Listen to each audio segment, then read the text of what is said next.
Hey guys, welcome back to my channel.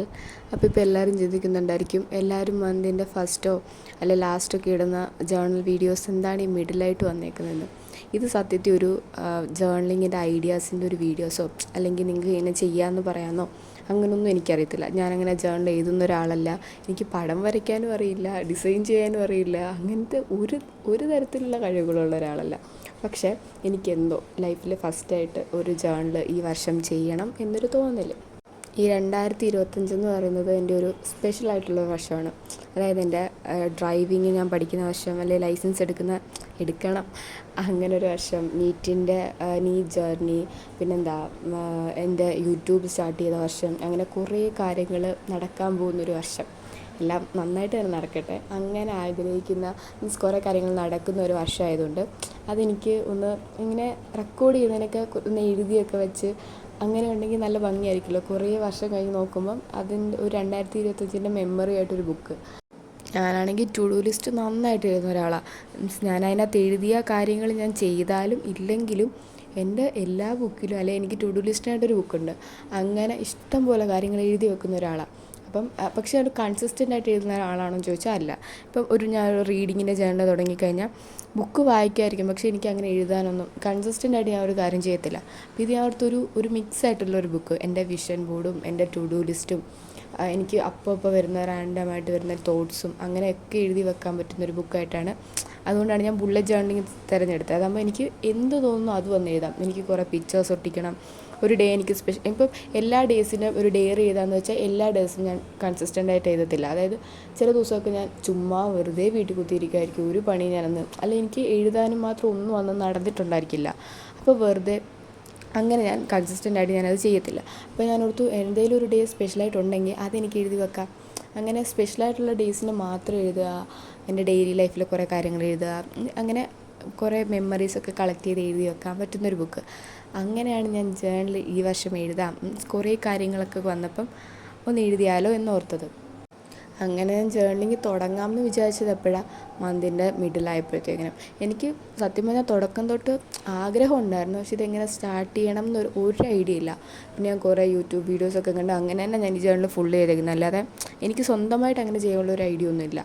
കുറേ എഴുതാം എന്നല്ലാതെ എങ്ങനെ ഇത് വർക്കൗട്ട് ചെയ്തെടുക്കാം എന്നൊരു ഐഡിയ ഒന്നും എനിക്കില്ല. ഇപ്പോൾ ഞാൻ കുറേ യൂട്യൂബ് വീഡിയോസൊക്കെ കണ്ട് കുറേ ഐഡിയാസൊക്കെ എടുത്ത് ഇങ്ങനെ ചെയ്യാം എന്നൊക്കെ തീരുമാനിച്ച് കുറേ റാൻഡമായിട്ടുള്ള എനിക്ക് വരുന്ന തോട്ട്സും കാര്യങ്ങളും ടു ഡു ലിസ്റ്റും എല്ലാം കൂടി എഴുതാനൊരു ജേർണൽ.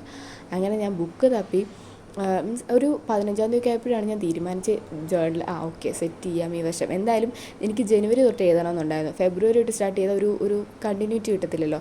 അപ്പോൾ ഓൾറെഡി ഞാൻ ഈ 15 ദിവസം ചെയ്ത എല്ലാ സാധനങ്ങളും എൻ്റെ ടു ഡു ലിസ്റ്റിൽ കിടപ്പുണ്ട്. അപ്പോൾ എനിക്കത് ഇങ്ങോട്ടെടുത്ത് എഴുതിയാൽ മതി. പക്ഷേ ഇത് ചെയ്യണമെങ്കിൽ കുറച്ച് ഐഡിയാസൊക്കെ വേണമല്ലോ. അതിനുവേണ്ടി ഞാൻ കുറേ യൂട്യൂബ് വീഡിയോ ഒക്കെ കണ്ട് ഐഡിയാസൊക്കെ സെറ്റ് ചെയ്തെടുത്തു.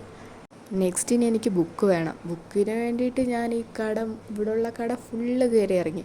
എല്ലായിടത്തും ലൈനുള്ള ബുക്കേ ഉള്ളൂ. മീൻസ് പേപ്പറിന് കട്ടിയില്ല. എനിക്കാണെങ്കിൽ കുറച്ച് പിക്കൊക്കെ ഒട്ടിക്കാൻ കുറച്ച് ഈ ബുള്ളറ്റ് ജേർണലിങ്ങിൻ്റെ പോലത്തെ ബുക്ക് വേണമായിരുന്നു, പക്ഷേ ഇവിടെ എങ്ങും ഇല്ല. പിന്നെ ഓൺലൈനിൽ ഓർഡർ ചെയ്യണേ പിന്നെ 2-3 ദിവസം എടുക്കും വരാൻ. പിന്നെ ഞാൻ ഒരു കടയിൽ നിന്ന് കിട്ടിയ ഒരു ബുക്ക് മേടിച്ച്, അത്യാവശ്യം സാധാ ഒരു ബുക്കിൽ ചെയ്താൽ മതിയായിരുന്നു, പക്ഷേ അത് കുറേ നാൾ ലാസ്റ്റ് ചെയ്യില്ലല്ലോ. അപ്പോൾ കുറച്ച് കട്ടിയുള്ള കവറിങ്ങുള്ള ബുക്ക് വേണ്ടതുകൊണ്ട് ഞാൻ പെട്ടെന്നൊരു കടയിൽ എനിക്ക് ഉള്ളതിൽ എനിക്ക് ഇഷ്ടപ്പെട്ടൊരു ബുക്ക് എടുത്ത് അങ്ങനെ ഞാൻ ഈ ബുക്ക് സെലക്ട് ചെയ്തു. പിന്നെ എനിക്ക് ഇമ്പോർട്ടൻ്റ് ആയിട്ട് വേണം തോന്നിയ കാര്യമാണ് വിഷൻ ബോർഡ്.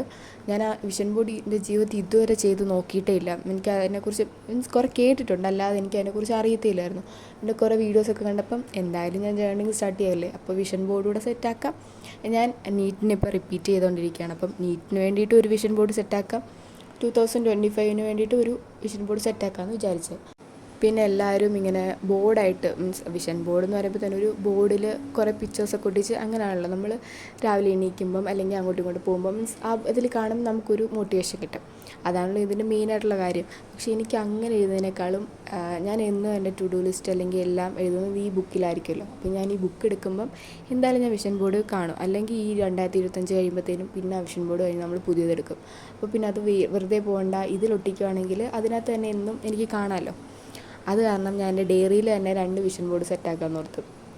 അങ്ങനെ വിഷൻ ബോർഡിന് വേണ്ടിയിട്ട് ഞാൻ പിൻട്രസ്റ്റിലൊക്കെ തപ്പി നീറ്റിന് വേണ്ടിയിട്ടും പിന്നെ എനിക്ക് 2025 അച്ചീവ് ചെയ്യണം തോന്നിയിട്ടുള്ള കുറച്ച് കാര്യങ്ങൾ എല്ലാം കൂടെ പിക്കെടുത്ത് ഒരു കൊളാഷാക്കി ഞാൻ കടയിൽ പോയിട്ട് പ്രിൻ്റ് ഔട്ട് എടുപ്പിച്ച് 20 രൂപയായിരുന്നു ഒരു ഷീറ്റിന്. മീൻസ് കുറച്ച് കട്ടിയുള്ള ടൈപ്പ് ഷീറ്റിൽ പ്രിൻ്റ് ഔട്ട് എടുപ്പിച്ച് ഫസ്റ്റ് പേജ് തന്നെ എൻ്റെ 2025 വിഷൻ ബോർഡായിരുന്നു. സെക്കൻഡ് പേജ് നീറ്റിൻ്റെ വിഷൻ ബോർഡ്. അങ്ങനെ ഞാൻ എൻ്റെ വിഷൻ ബോർഡും സെറ്റാക്കി, ജേർണലിങ്ങിലുള്ള ഡയറി, പിന്നെ കുറച്ച് ഐഡിയാസൊക്കെ യൂട്യൂബിൽ നിന്ന് കണ്ടുപിടിച്ച് എൻ്റെ ജേർണലിങ് ഞാൻ ചെയ്തു. അതാണ് ഇനി അതിൻ്റെ ഉള്ളൊരു ഫുൾ ജേർണലിൻ്റെ വീഡിയോ കാണിച്ചു തരാം. ഇപ്പം നിങ്ങൾക്ക് പടം വരയ്ക്കാൻ അറിയില്ല അല്ലെങ്കിൽ അങ്ങനെ എന്തെങ്കിലും റീസൺസിൽ ജേർണലിങ് വേണ്ടാന്ന് വെച്ചാലാണെങ്കിൽ ഉറപ്പായിട്ടും ചെയ്ത് നോക്കണം. എല്ലാവരെ കൊണ്ടും പറ്റുന്ന സിമ്പിളായിട്ട് ചെയ്താൽ മതി. നിങ്ങളെ കൊണ്ട് പറ്റുന്ന പോലെ നിങ്ങളുടെ പ്രൈവറ്റ് ആയിട്ടുള്ളൊരു ഡയറിയാണ്. അപ്പം നിങ്ങൾക്ക് ഇഷ്ടമുള്ള പോലെ എന്ത് വേണമെങ്കിലും ചെയ്യാം. ഇതെൻ്റെ 2025 വിഷൻ ബോർഡാണ്. ഫസ്റ്റ് പേജിൽ തന്നെ അതാണ് എനിക്ക് ഞാൻ അച്ചീവ് ചെയ്യണമെന്ന് ആഗ്രഹിക്കുന്ന കുറേ കാര്യങ്ങളുടെ പിക്സ് എല്ലാം കൂടി എടുത്ത് പ്രിൻ്റ് ഔട്ട് എടുത്ത് കട്ട് ചെയ്തിട്ട് ഒട്ടിച്ചേക്കുന്നതാണ്. കുറേ ഉണ്ടായിരുന്നു. മീൻസ് ഒരു കാര്യത്തിൻ്റെ തന്നെ 2 പിക്കൊക്കെ ഞാൻ എടുത്തിട്ടുണ്ടായിരുന്നു. അതൊക്കെ അവോയ്ഡ് ചെയ്ത് ഒരു പേജിൽ സെറ്റാക്കിയതാണ്. നെക്സ്റ്റ് പേജിന് നീറ്റിൻ്റെ വിഷൻ ബോർഡ്. അതും ഞാൻ ഇതുപോലെ തന്നെ നീറ്റിൻ്റെ ഒരു പേജായിട്ട് തന്നെ വിഷൻ ബോർഡെന്ന് പറഞ്ഞിട്ടുണ്ടായിരുന്നു. അപ്പോൾ അത് തന്നെ ഞാൻ അതേപോലെ പ്രിൻ്റ് ഔട്ട് എടുത്ത് കട്ട് ചെയ്തിട്ട് ഒട്ടിച്ചേക്കുന്നതാണ്. അതിൻ്റെ തൊട്ടിപ്പുറത്തായിട്ട് 2025 എന്നിട്ട് എൻ്റെ this journal belongs to Gayathri Saj എന്നൊക്കെ എഴുതിയിട്ടുണ്ട്. എൻ്റെ പേരും അങ്ങനെയൊക്കെ സെറ്റാക്കിയിട്ടുണ്ട്. ഇങ്ങനെ ഒന്നും ചെയ്യാൻ എനിക്ക് പറ്റും എന്ന് ഞാൻ വിചാരിച്ചിരുന്ന ഒരാളല്ല. പക്ഷേ ഇതൊക്കെ ചെയ്തു വന്നപ്പോൾ എങ്ങനെയൊക്കെ അങ്ങ് ചെയ്തു. പിന്നെ കുറേ വീഡിയോസൊക്കെ കണ്ടു. എനിക്ക് ഭയങ്കര സിമ്പിളായിട്ടുള്ളതാണ് ഇഷ്ടം. ഭയങ്കര സിമ്പിളായിട്ടുള്ള കുറേ പടം വരച്ച് അങ്ങനെ ഇങ്ങനെ കുറേ കൺഫ്യൂഷൻ ആക്കി കഴിഞ്ഞാൽ എനിക്ക് തന്നെ മനസ്സിലാകത്തില്ല. അത്ര നീറ്റൊന്നുമായിട്ട് എനിക്ക് തോന്നുന്നില്ല. പക്ഷേ എന്നെക്കൊണ്ട് പറ്റുന്ന പോലെ ഞാൻ ചെയ്തു. അതിൻ്റെ തൊട്ടിപ്പുറത്തെ പേജിൽ വരുന്നത് ഗോൾസ് ഫോർ ദി ഇയർ. എൻ്റെ വിഷ് ലിസ്റ്റും ഗോൾസും എല്ലാം കൂടെ ഞാൻ ഒരു പേജിൽ തന്നെ സെറ്റാക്കാമെന്നാണ് വിചാരിക്കുന്നത്. എന്നിട്ട് അവിടെ ഒരു കോളം കൊടുത്തിട്ട് ഈ വർഷം എൻഡ് ആകുമ്പോഴത്തേനും ഏതൊക്കെ ഗോൾസ് ഞാൻ അച്ചീവ് ചെയ്തു എന്നുള്ള ടിക്ക് ചെയ്യാം. അതിൻ്റെ ഇപ്പുറത്ത് ഞാൻ ഡേറ്റ്സ് ടു റിമെമ്പർ എന്നൊരു പേജ് കൊടുത്തിട്ടുണ്ട്. ഈ വർഷത്തെ ഇമ്പോർട്ടൻ്റ് ആയിട്ടുള്ള എൻ്റെ ഡേറ്റ്സൊക്കെ അവിടെ എഴുതി വെക്കാനായിട്ട്. അടുത്ത പേജിൽ 2024 റീക്യാപ്പ് കൊടുത്തിട്ടുണ്ട്. അതിൽ കഴിഞ്ഞ വർഷത്തെ കുറേ കാര്യങ്ങളൊക്കെ എന്ത് കാര്യമാണെങ്കിലും നമുക്ക് എന്തൊക്കെ മാറ്റങ്ങൾ വരുത്തണം, അല്ലെങ്കിൽ ഞാൻ 2024 എനിക്കിതൊക്കെ ചേഞ്ച് ചെയ്യണം എന്നുള്ള കാര്യങ്ങളൊക്കെ എൻ്റെ 2024 എങ്ങനെയായിരുന്നു എന്നുള്ളത് നമുക്ക് ആ പേജിൽ എഴുതാം. തൊട്ടിപ്പുറത്ത് ഞാൻ ഒരു ഗ്രാറ്റിറ്റ്യൂഡ് പോലെ കുറേ പോയിൻ്റായിട്ട് കുറേ ഗ്രാറ്റിറ്റ്യൂഡ് പോയിൻറ്റ്സ് എഴുതാമെന്ന് ഓർത്തു. അതിൻ്റെ ഇപ്പുറത്തെ എബൌട്ട് മീ. ഇതിൽ ഞാൻ ഉദ്ദേശിക്കുന്ന എന്നെക്കുറിച്ച് ഉള്ള കാര്യങ്ങൾ എഴുതുന്നതിനേക്കാളും എനിക്ക് 2024 നിന്ന് 25 വരുമ്പം എനിക്ക് എന്തൊക്കെ ചേഞ്ച് എന്നെ തന്നെ കൊണ്ടുവരണം, 25 എനിക്ക് എങ്ങനെയൊക്കെ എന്നെ തന്നെ ഒന്ന് അപ്ഗ്രേഡ് ചെയ്യണം എന്നുള്ള കാര്യങ്ങൾ എഴുതാനാണ് ഞാൻ കൂടുതൽ ഈ പേജ് എടുത്തേക്കുന്നത്. അപ്പോൾ എനിക്ക് തന്നെ ഒരു മോട്ടിവേഷൻ കിട്ടും അതിന് വേണ്ടി. പിന്നെ ഇപ്പറേ ഡെയിലി അഫർമേഷൻ എഴുതാനായിട്ട് ഒരു പേജ് കൊടുത്തിട്ടുണ്ട്. അതിൻ്റെ ഇപ്പുറത്ത് ഞാൻ അത്യാവശ്യം ബുക്കൊക്കെ വായിക്കണം എന്ന് ആഗ്രഹിക്കുന്ന ഒരാളാണ്. അപ്പം 25 എനിക്ക് ബുക്ക് വായിക്കണം. അപ്പം ഞാൻ നെയിം ഓഫ് ദി ബുക്കും ഓതറിനും വേണ്ടിയിട്ട് ഒരു പേജ് കൊടുത്തിട്ടുണ്ട്. ഓതറിനും വേണ്ടിയിട്ട് ഒരു പേജ് എഴുതിയിട്ടുണ്ട്. അതിൻ്റെ ഇപ്പുറത്ത് നല്ല പോലെ എന്തൊക്കെ ചെയ്തില്ലെങ്കിലും മൂവീസ് കാണുന്ന ഒരാളാണ് ഞാൻ. എന്തൊക്കെ ഞാൻ ചെയ്തില്ലെങ്കിലും മൂവീസ് കാണുമെന്ന് നല്ല ഉറപ്പായതുകൊണ്ട് 2 പേജ് ഞാൻ മൂവീസിന് വേണ്ടിയിട്ട് ഇട്ടിട്ടുണ്ട്. അത് ഞാൻ അതുപോലെ കംപ്ലീറ്റ് ആക്കുകയും ചെയ്യും. പിന്നെ ഞാൻ ഇപ്പുറത്തെ യൂട്യൂബിന് വേണ്ടിയിട്ട് ഇട്ടിട്ടുണ്ട്. അതെന്താണെന്ന് വെച്ചാൽ ഞാനിപ്പം നീറ്റിൻ്റെ വ്ളോഗാണ് ചെയ്തുകൊണ്ടിരിക്കുന്നത്. അപ്പോൾ അതെന്തായാലും നമുക്കൊരു മെയ് വരെയല്ലേ പറ്റൂ. മെയ് എക്സാം കഴിയുമ്പോൾ പിന്നെ നീറ്റ് വ്ളോഗ് ആയിരിക്കത്തില്ല. അതുകൊണ്ട് എൻ്റെ ഫസ്റ്റ് DP യൂട്യൂബിലെ പ്രൊഫൈലും ഡിസ്ക്രിപ്ഷൻസൊക്കെ എഴുതിയിട്ടുണ്ട്. അതെൻ്റെ ഒരു ഓർമ്മയായിട്ട് ഫസ്റ്റത്തെ എൻ്റെ യൂട്യൂബ് ചാനൽ തുടങ്ങിയപ്പോൾ ഉള്ളൊരു പ്രൊഫൈലൊക്കെ എനിക്ക് പിന്നെ നോക്കുമ്പോൾ കാണാമല്ലോ എന്നുള്ളൊരു ഇത് കൊണ്ടിട്ട് അതിൻ്റെ ഡിസ്ക്രിപ്ഷനും കാര്യങ്ങളൊക്കെ എഴുതിയിട്ടുണ്ട്.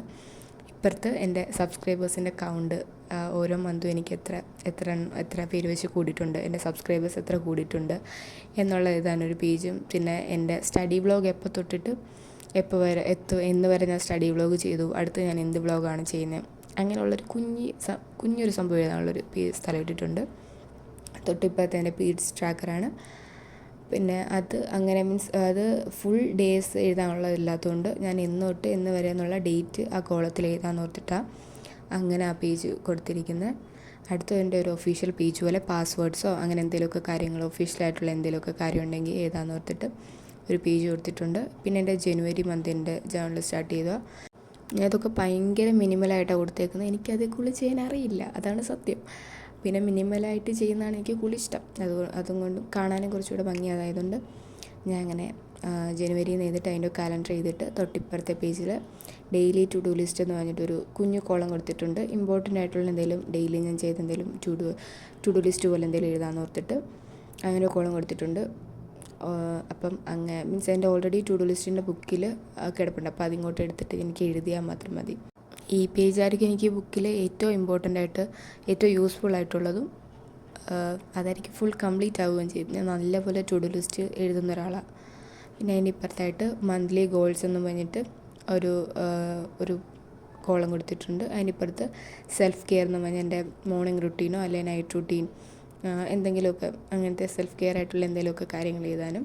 അതിനിപ്പുറത്ത് ഹാബിറ്റ് ട്രാക്കർ ഞാൻ നല്ലപോലെ നശിപ്പിച്ച് വെച്ചിട്ടുണ്ട്. ഹാബിറ്റ് ട്രാക്കർ എല്ലാം കൂടെ വന്നപ്പോൾ കുളമായി, പക്ഷെ കുഴപ്പമില്ല, അഡ്ജസ്റ്റ് ചെയ്യാം.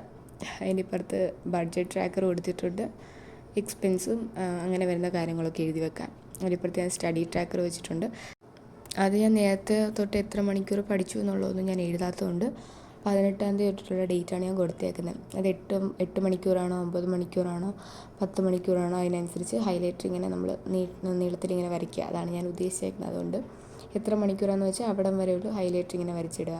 നെക്സ്റ്റ് പേജിൽ ഞാൻ ബ്രെയിൻ ഡംപ് എന്ന് കൊടുത്തിട്ടുണ്ട്. അത് ഞാൻ നേരത്തെ പറഞ്ഞ പോലെ എല്ലാ ദിവസവും എനിക്ക് കൺസിസ്റ്റൻ്റായിട്ട് എഴുതാനായിട്ട്, ഞാൻ എഴുതുന്ന ഒരാളും അല്ല, അങ്ങനെ എഴുതാൻ എനിക്ക് ഒന്നും കാണത്തുമില്ല. എല്ലാ ദിവസവും അങ്ങനെ എഴുതാൻ കാണില്ല. അപ്പം എന്തെങ്കിലും ഒരു മെമ്മറബിളായിട്ട് എന്തെങ്കിലും നടന്നിട്ടുണ്ടെങ്കിൽ ആ ദിവസത്തെ ഡേറ്റ് എഴുതുക, ആ കാര്യം എഴുതുക. ഇപ്പം ഇതിലൊക്കെ ഉണ്ടെങ്കിൽ അതിൻ്റെ ഫോട്ടോയൊക്കെ ഉണ്ടെങ്കിൽ ആ ഫോട്ടോയൊക്കെ ഒട്ടിച്ച് അങ്ങനെ ഓർത്തിരിക്കാനുള്ള എന്തെങ്കിലുമൊക്കെ ഉണ്ടെങ്കിൽ അങ്ങനെ എഴുതുക. അതാണ് ഞാൻ വിചാരിക്കുന്നത്. പിന്നെ ലാസ്റ്റായിട്ട് ഞാൻ 2025 വിഷൻ ബോർഡിൽ ഞാൻ അച്ചീവ് ചെയ്യണം എന്നോർത്ത കാര്യങ്ങളൊക്കെ ഇവിടെ ലൈൻ ബൈ ലൈനായിട്ട് എഴുതിയിട്ട് ഇതിൽ ഏതൊക്കെ അച്ചീവ് ചെയ്തു എന്നുള്ളത് അതുകൂടെ നോക്കാമെന്ന് ഓർത്തു. അപ്പം നിങ്ങൾക്ക് എൻ്റെ വീഡിയോ ഇഷ്ടപ്പെട്ടിട്ടുണ്ടെങ്കിൽ ഇതുവരെ ചാനൽ എഴുതാത്തൊരാണെങ്കിൽ എന്തായാലും പോയിട്ട് ട്രൈ ചെയ്യുക. Thanks for watching. ബൈ.